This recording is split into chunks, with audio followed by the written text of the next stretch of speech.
Hello students, मैं प्रदीप कुमार स्वामी आपके अपने YouTube channel physics with Pradeep Kumar Swamy में सभी का सादर अभिनंदन करता हूं। स्टूडेंट्स, पिछले वीडियो में हमने ये पढ़ा था कि कोई आवेशित चालक है, उसकी सतह पर बल कितना लगेगा, और हमने इकाई क्षेत्रफल पर लगने वाला जो बल है यानी कि दाब, वो हमने पढ़ लिया था P बराबर sigma square upon 2 epsilon not. याद है ना स्टूडेंट, ये कि कोई भी आवेशित चालक है उसकी सतह पर जो दाब लगेगा वो होगा P बराबर sigma square upon 2 epsilon not. यहाँ सिग्मा जो है वो किसी भी चालक के पृष्ठ का पृष्ठीय आवेश घनत्व है, और एप्सिलॉन नॉट हम जानते ही हैं निर्वात की विद्युतशीलता है। आज का जो अपना टॉपिक है स्टूडेंट वो होगा विद्युत क्षेत्र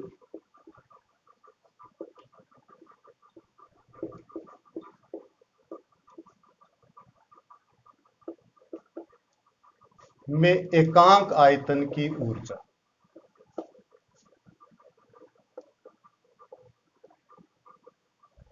विद्युत क्षेत्र में एकांक आयतन की ऊर्जा, ये आज का अपना टॉपिक होगा स्टूडेंट। देखिए स्टूडेंट, अगर हम कुछ आवेशों का समूह है, जैसे ये मैंने आवेशों का एक समूह लिया, तो इसके चारों ओर एक इनका विद्युत क्षेत्र बनेगा, ये हम जानते ही हैं। अब अगर इस विद्युत क्षेत्र में हम किसी अन्य आवेश को लाना चाहते हैं, मेरी बात समझ गए ना स्टूडेंट, कि कुछ आवेशों का विद्युत क्षेत्र है और उस विद्युत क्षेत्र में हम किसी अन्य आवेश को लेके आते हैं, तो हमें कार्य करना पड़ेगा, और यही कार्य विद्युत क्षेत्र की ऊर्जा के रूप में संचित होगा। समझ गए ना स्टूडेंट, कि कुछ आवेशों का समूह है, उनका विद्युत क्षेत्र है, और आवेशों के समूह के विद्युत क्षेत्र में हम किसी अन्य आवेश को लाते हैं, तो जो कार्य हमें करना पड़ता है उसी को हम कहते हैं विद्युत क्षेत्र की ऊर्जा। और ये जो ऊर्जा है वो विद्युत क्षेत्र के रूप में ही निहित होती है। समझ गए ना स्टूडेंट मेरी बात को। अब इस ऊर्जा का मान निकालना है हमें कि एकांक आयतन की ऊर्जा क्या होगी। समझ गए स्टूडेंट। देखिए, एकांक आयतन यानी बट्टा में तो आयतन आ जाएगा। समझ गए स्टूडेंट, एकांक आयतन यानी बट्टा में तो कौन होगा, आयतन, वॉल्यूम होगा। और एकांक आयतन की ऊर्जा, ऊर्जा जो है उसको हम किससे डिनोट करते हैं स्टूडेंट, ऊर्जा यानी एक तरीके से कार्य, यानी कि कार्य बटा आयतन, इसको हम कह सकते हैं एकांक आयतन की ऊर्जा। तो हमें किसी निकाय के लिए एकांक आयतन की ऊर्जा ज्ञात करते समय कार्य बटा आयतन ज्ञात करना होगा। इस चीज को हमें दिमाग में रखना है स्टूडेंट, कि कोई भी आवेशित चालक है उसकी सतह पर जो दाब है या इकाई क्षेत्रफल पर लगने वाला जो बल है वो sigma square upon 2 epsilon not होता है। अब स्टूडेंट, हम एकांक आयतन की ऊर्जा ज्ञात करना चाहते हैं। इसके लिए एक गोलीय कोष लिया स्टूडेंट मैंने, जैसे ये गोलीय कोष है और इसकी जो रेडियस है वो स्मॉल आर है। ये एक आवेशित गोलीय कोष है स्टूडेंट, जिसकी रेडियस को हमने स्मॉल आर लिया है।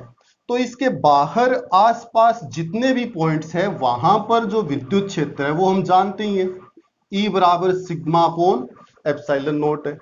और इस आवेशित गोलीय कोष, कोष स्टूडेंट मतलब खोखला गोला, इसके अंदर जो विद्युत क्षेत्र है वो 0 है।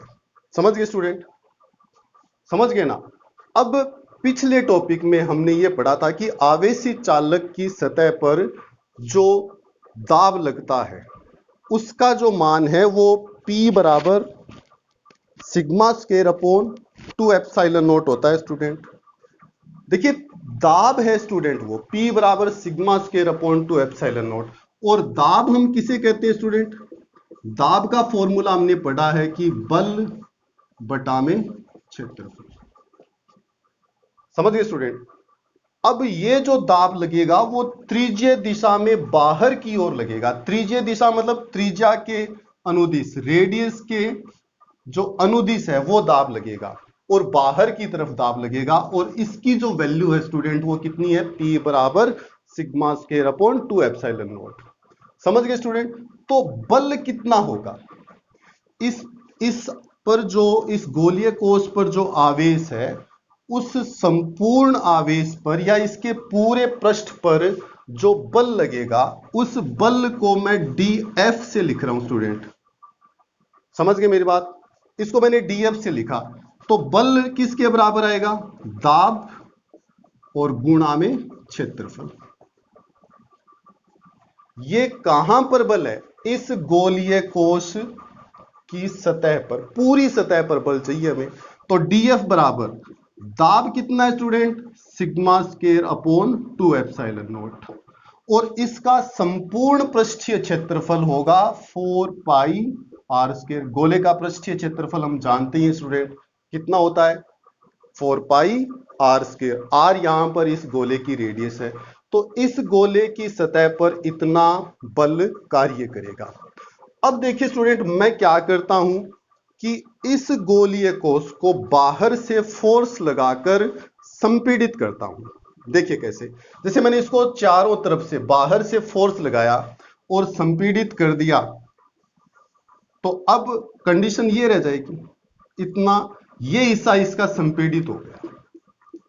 ध्यान से देखना स्टूडेंट, अब ये हिस्सा इसका संपीड़ित हो गया।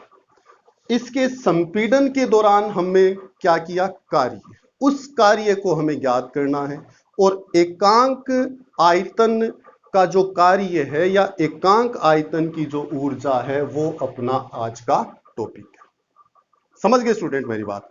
अब एक चीज ये देखना स्टूडेंट कि जब हमने इसको संपीड़ित किया फोर्स लगाकर, तो बाहर इतना विद्युत क्षेत्र था, तो जहां पर ये विद्युत क्षेत्र है उस हिस्से के आयतन में तो वृद्धि हो गई, और जहां विद्युत क्षेत्र 0 है उस हिस्से के आयतन में कमी हो गई।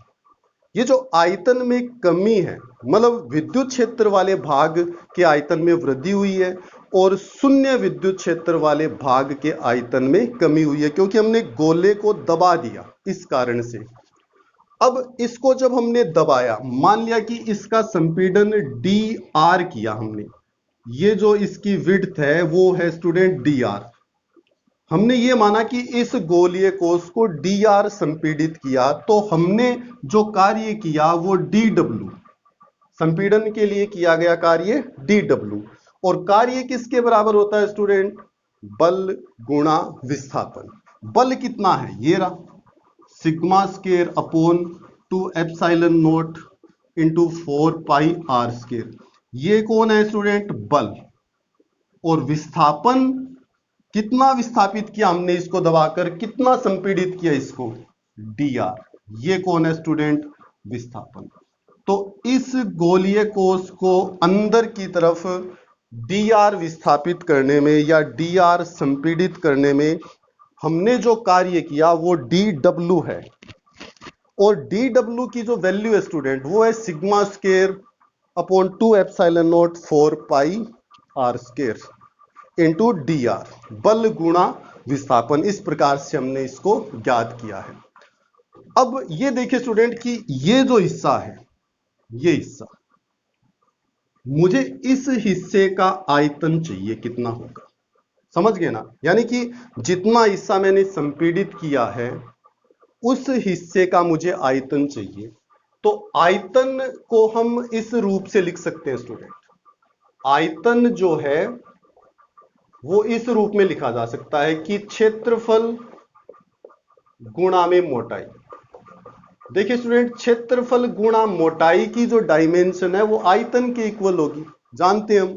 आयतन को मैंने लिखा स्टूडेंट dv, समझ गए। क्षेत्रफल, इसका क्षेत्रफल कितना था, 4 पाई आर स्क्वायर, और हमने कितना इसको विस्थापित किया, यानी कि ये जो मोटाई है, ये वाली मोटाई, ये कितनी है स्टूडेंट, dr।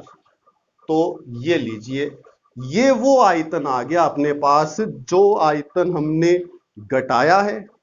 घटाया कहां पर है, जहां विद्युत क्षेत्र 0 है, और बढ़ाया है। बढ़ाया कहां पर है? जहां पर विद्युत क्षेत्र सिग्मा अपॉन एप्सिलॉन नॉट है। देखिए स्टूडेंट, ये आयतन है घटे हुए या बढ़े हुए भाग का 4 pi are square into D R.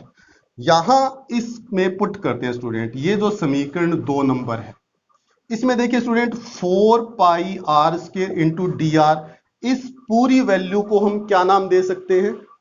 आयतन। तो किया गया कार्य डी डब्ल्यू बराबर sigma square upon 2 epsilon not into D V. देखिए स्टूडेंट, हम अपने रिजल्ट के बहुत करीब पहुंच चुके हैं, क्योंकि अभी हमने क्या बात की थी? एकांक आयतन की ऊर्जा, और उसको हमने किससे दर्शाया था? ऊर्जा बटा आयतन या कार्य बटा आयतन। स्टूडेंट, ये कार्य और ये आयतन, इसको इधर ले जाओ, तो D W upon D V बराबर सिग्मा स्क्वायर अपॉन 2 एप्सिलॉन। ये लीजिए स्टूडेंट, ये है विद्युत क्षेत्र में एकांक आयतन की ऊर्जा। इसका नाम ऊर्जा घनत्व भी हो सकता है स्टूडेंट। और पिछले टॉपिक में हमने जब आवेशित चालक की सतह पर दाब ज्ञात किया था, तो उसका भी फॉर्मूला यही था, यानी कि इसका एक नाम और हो सकता है विद्युत दाब।